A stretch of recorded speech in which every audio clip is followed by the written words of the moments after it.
študenti, dovoľte mi, aby som vás srdečne privítala na výstave prác študentov Spojenej školy študijného odboru grafík digitálnych médií, ktorá sa nesie pod názvom Kriváň pod paľbou fotoobjektívu a kamery. Názov výstavy nie je náhodný. Absolventi študijného odboru grafík digitálnych médií sa zúčastnili v máji tohto roku výstupu na Kriváň v plnej výstroji kamier a fotoaparátov. Kriváň 2494 metrov, impozantný vrch v západnej časti Vysokých Tatier, symbolický vrch Slovanov a slobody Slovákov sa stal významným motívom nielen pre poéziu študentského pokolenia, ale rovnako motívom pre našich študentov, ktorí stvárnili jeho krásu práve v fotografiách a rovnako pripravili krátky film z tohto výstupu na Kriváň, ktorý si budete môcť počas výstavy pozrieť. Autorom filmu je študent 3. A triedy spomínaného odboru Juhas Babuš.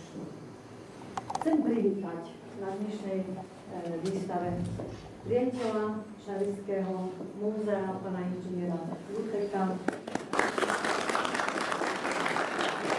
Chcem privítať magistra Jaroslava Ondu, PhD z katedry výtvarnej výchovy a umenia Filozofickej fakulty Prešovskej univerzity, ktorý je akýmsi gestorom tejto výstavy, poskytol cenné rady, čo sa týka fotografie aj našim študentom. Chcem privítať zamestnávateľov, kde naši žiaci vykonávajú odbornú prax, rovnako členku mestského zastupiteľstva, Bardejové škôl, stredných škôl, základných škôl, všetkých vás. Veľmi sa tešíme v tejto účasti, pretože práve za komunitnú nadáciu pána inžiniera Jariho, ktorý je spoluorganizátorom ste prijali pozvanie na túto výstavu a tým vlastne motivujete týchto mladých ľudí do ich ďalšej práce.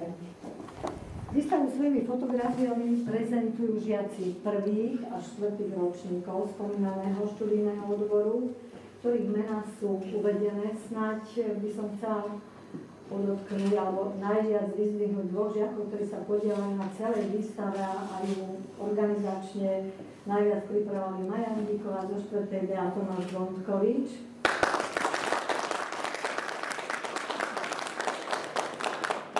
Ak môžem na chvíľu, profil absolventa tohto odboru grafík digitálnych médií, absolvent sa uplatní po skončení v organizáciách zaoberajúcich sa fotografovaním digitálnych médií, preprodukčných a grafických štúdiách, v reklamných agentúrách, vo vydavateľstvách, redakciách, periodík, organizáciách poskytujúcich. Poďakovať spoluorganizátorom tejto výstavy, Šarišskému múzeu, pánu riaditeľovi za poskytnutie týchto dôstojných priestorov na našu výstavu. Chcela by som sa poďakovať komunitnej nadácii, pánu inžinierovi Jarinovi za to, že poskytol grant ako sponzor na tento projekt. Ďalej chcela by som sa poďakovať našej študentke z 1. A triedy študijného odboru biotechnológia a farmakológia, že nám uviedla túto výstavu svojou skladbou na husli, aj keď je prváčka, ale ocenujem to, že vystúpila, že sa nebála. No a počas výstavy vás pozývame na ochutnávku výrobkov učebného odboru Pekár. Chcem sa